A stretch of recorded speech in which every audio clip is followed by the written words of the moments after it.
Hello hi friends. நம்ம நிறைய snacks சாப்பிட்ருப்போம். பழைய காலத்தில் நம்ம 90s கிட்ஸ்க்கெலாம் நிறைய தெரிஞ்சிருக்கும். எந்தெந்த மாதிரி ஸ்நாக்ஸ் நம்ம வாங்கி சாப்பிடுவோன்னு சொல்லிட்டு நெல்லிக்காய், மக்காச்சோளம், அப்புறம் சொடக்கு தக்காளின்னு சொல்லுவாங்க, சில பேர் மணத்தக்காளின்னு சொல்லுவாங்க. அந்த மாதிரி மாங்காயில் பொடி போட்டு, வெள்ளரிக்காயில் பொடி போட்டு இந்த மாதிரிலாம் நம்ம சாப்பிட்ருப்போம். அப்புறம் குச்சி மிட்டாயி, சூட மிட்டாயி இந்த மாதிரிலாம் சாப்பிட்ருப்போம். இதில் நம்ம சாப்பிட்ட இன்னொரு இது என்னன்னு தெரியுமா? நிறைய பேருக்கு அதாவது 90s கிட்ஸ் எல்லாத்துக்கும் ஞாபகம் இருக்கும். இந்த இருக்குது பார்த்தீங்களா, இலந்த பழம்.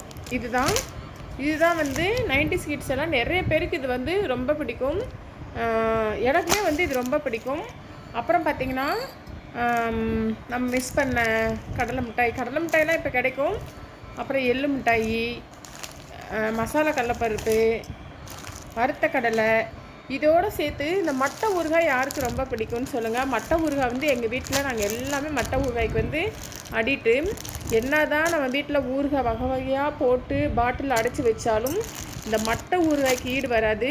இப்போயுமே வந்து ₹1 இருந்து இப்போ ₹3 ஒரு ஊறுகாயோட ரேட் வந்து ₹3 ஆயிடுச்சு.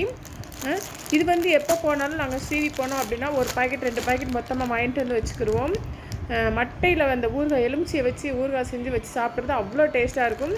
இதெல்லாம் எத்தனை பேருக்கு பிடிக்கும் அப்படிங்கிறத கமெண்டில் சொல்லுங்கள். இது 90s கிட்ஸ் எல்லாமே விரும்பி சாப்பிட்ற ஒரு இலந்த பழம் ஜாமுன்னு சொல்லலாம். நாங்களாம் என்ன சொல்லுவோம், இது இலந்த பழம் மட்டும்தான் சொல்லுவோம். இது வந்து எத்தனை பேருக்கு பிடிக்கும், இந்த திங்ஸ்லாம் எத்தனை பேருக்கு பிடிக்கும், பொதுவாக மட்டை ஊறுகாய் வந்து யாருக்கு பிடிக்கும் அப்படிங்கிறத மறக்காமல் கமெண்டில் சொல்லுங்கள். Okay friends, okay bye.